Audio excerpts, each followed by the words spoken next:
Bonjour, vous l'avez peut-être déjà remarqué, mais j'aime bien utiliser le vide dans l'atelier, que ce soit pour fixer une pièce sur l'établi ou pour fixer un calibre avant de passer à la toupie.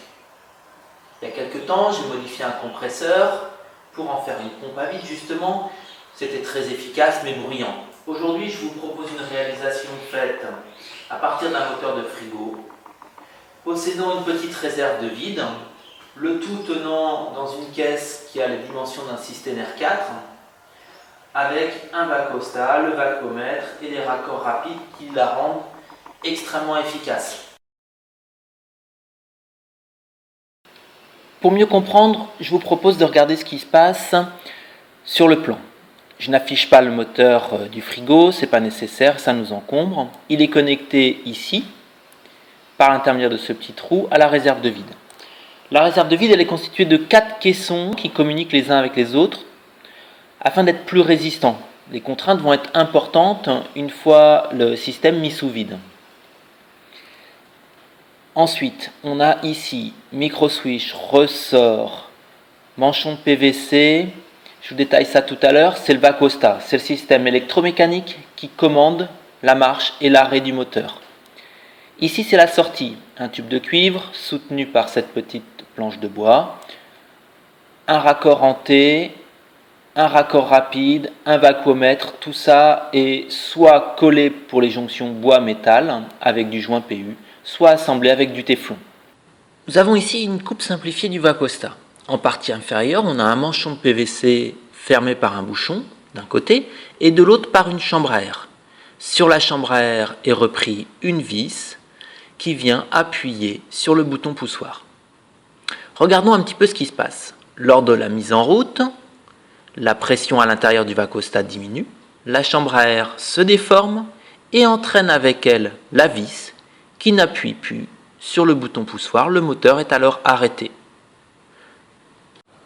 Afin de rendre ce système réglable, j'ai inséré un ressort sur la tige filetée. Celui-ci est en appui via une lamelle d'aluminium sur le manchon PVC et s'oppose à la descente de la tige filetée. En vissant plus ou moins la vis papillon, ce ressort est plus ou moins précontraint et on peut ainsi régler la pression souhaitée.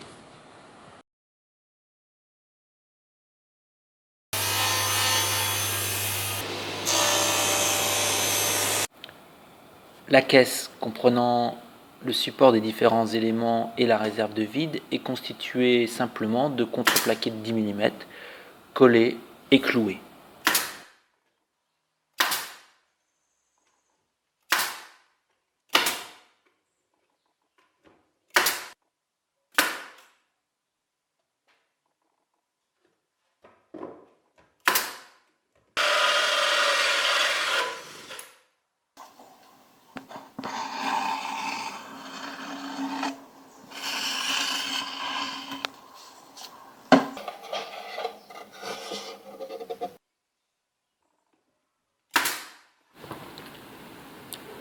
L'avantage de travailler avec du vide, c'est qu'on peut faire l'étanchéité par l'extérieur. Première étape, je branche provisoirement la pompe, je mets le caisson de contreplaqué en légère dépression et je réalise dans les coins, sur les champs des contreplaqués et sur les têtes de clous, un enduit à base de joint PU. Ce dernier est aspiré lorsqu'il y a une petite brèche. Cette première étape n'a pas été suffisante. Je poursuis donc en marouflant un fin voile de fibre de verre à la résine époxy. J'en profite pour mastiquer et pour peindre, histoire d'avoir une bonne esthétique. Je vous l'ai dit, le corps du VACOSTA est constitué d'un manchon de PVC fermé d'un côté par un bouchon et de l'autre par une chambre à air. Cette dernière est simplement prépercée avec un poinçon, traversée d'une vis et collée avec du joint PU. Attention à ne pas faire de plis, à bien répartir celle-ci au centre du manchon.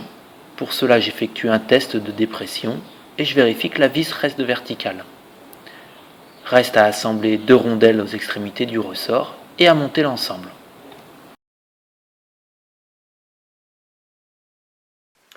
Donc voilà, j'ai mis tous les éléments en place. Ici, la petite tablette support du micro switch et en dessous le système de VACOSTA. Notez que j'ai glissé une cale sous le Vacosta, tout simplement parce que ça me permet de le rentrer facilement, de le remonter afin que la tige filetée ici vienne en contact avec le micro switch et de le caler. Je mets en route. On va très vite observer une déformation ici de la chambre à air qui descend. Au début, la tige filetée n'est pas entraînée et petit à petit, on va la voir commencer à se séparer, ça y est, du support en aluminium. Donc le ressort est en appui sur le support en aluminium, la tige filetée descend et voilà, elle n'est plus en contact avec le micro switch. On a entendu un petit clac et la pompe s'est arrêtée. On comprend nettement mieux ce qui se passe en accélérant la séquence.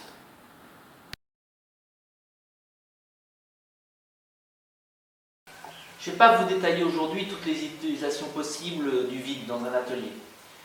Juste une, ma préférée. Ici, j'ai construit une presse, pas une presse d'établi, mais une presse à dépression.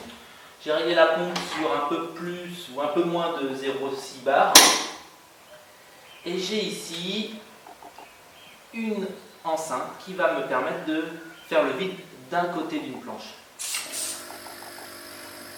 J'ai également une planche brute, c'est du frêne. Il me suffit de la poser, d'appliquer une légère pression pour que la planche soit solidement maintenue. Et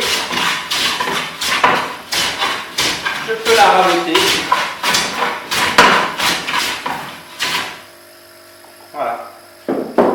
Dessous, une soupape. Et je le retire. J'ai besoin de travailler de l'autre côté, j'immobilise de l'autre côté. J'ai besoin de faire le tour, un petit quart de rond à la défonceuse. Je suis surélevé, je fais le tour sans être gêné. Voilà. Je vous détaillerai le fonctionnement de cette presse, sa construction, dans une autre vidéo.